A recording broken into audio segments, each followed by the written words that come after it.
For my grandma, I was her eldest child.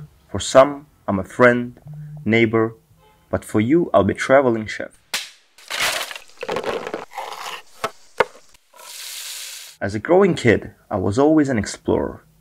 When I was 5 years old, we would gather and go for a hike without knowing what is expecting us. But enthusiasm of exploring and finding something new was always a trigger for me.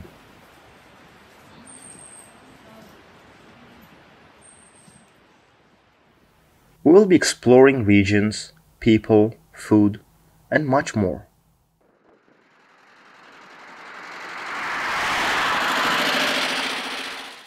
In our childhood, we used to spend the whole summer with our grandma, living in a village which was full of experiences.